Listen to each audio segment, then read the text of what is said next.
Now, coming up closely as brothers, Halbert, Clark, coming up with Anditos, and you started moving around. First, is from Turks to the Bahamas. I'm assumed that Grand Bahama was your stomping ground. Yes. Well, when I left Turks and Caicos, when I left Bottle Creek, I came on a sailboat. My mother paid my passage on the sailboat to go to Nassau, and I was supposed to stay with my sister, Which sister is this? Lois, the Okay, oldest. Lois. She Okay. was in Nassau by the time, and with my two aunts. And by that time, she was married to Patty's Based in base. Yeah, his Percy. Percy Basin. Hmm. And Percy Basin he was a construction worker, so he was in Grand Bahama working construction. But I only stayed with my sister about a month before I went to Grand Bahama.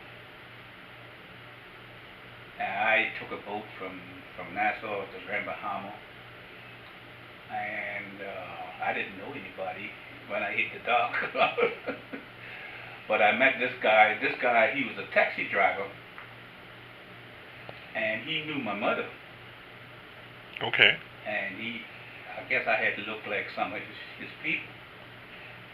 And his name was Johnny.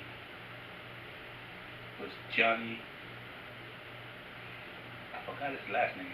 But he knew my mother. Him and my mother was kind of related.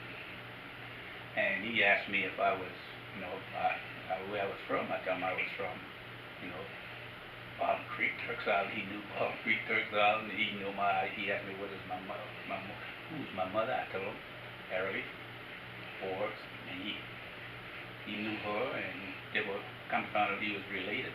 We were kind of family. And he took me in this place called Seagrid, where he was living, and gave me a little room.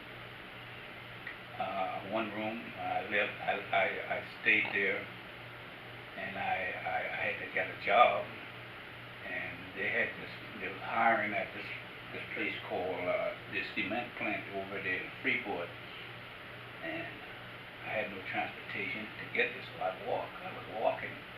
I walked for about, I said that was about 3 or 4 miles long.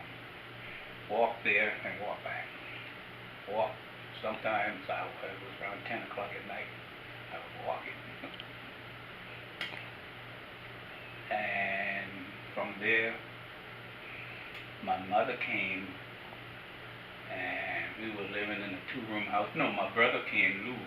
I don't Yeah, think you met Lou. Llewellyn. Llewellyn, yeah, Yeah. he came. He was living in a two-room house. And then my mother came, and then we built that little house over there in Grandma called Jonestown. And we squatted on that property. We built that house, and we had pieces on it to house Llewellyn and his family when he got married. And we built another piece onto it because I had these people coming to the house. Everybody was coming to the house, to that house, to stay. Okay, so who are these people? Everybody migrating now from Turks, or is this people Yeah. you're meeting? Oh, Okay. it was my wife's. I got married that time, by that time, and it was my wife's, my brother-in-law. It was my father-in-law. It was my mother-in-law. But they came at different times. They'll come and spend a year or two, and then they'll go, and then the wife, my sister-in-law, my mother-in-law came, and she spent a couple of years, and then my brother-in-law came, and then I had Halbert, who was living there, and I had then I think Mary Jean had came, and then Sim, Sim, and by that time I was married, and my son, I had one child, and that was Charlie. So my mother was sleeping in the was out, sleeping in the living room. I had one in the bedroom, me and the wife Joe, and Albert, and my father-in-law, and my brother-in-law. They was in the other room, and we had the kitchen, and then we had the other. We built the other piece on the other side of the house for Llewellyn and his family.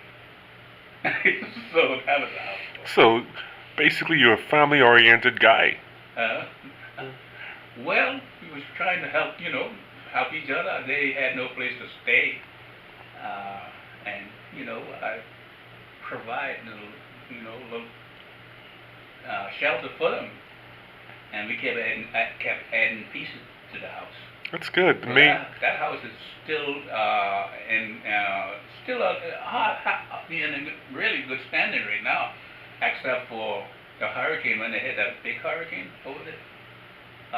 It damaged part of the roof. But I believe that house is still there. Last time I was there, the house was still there. It still looked good.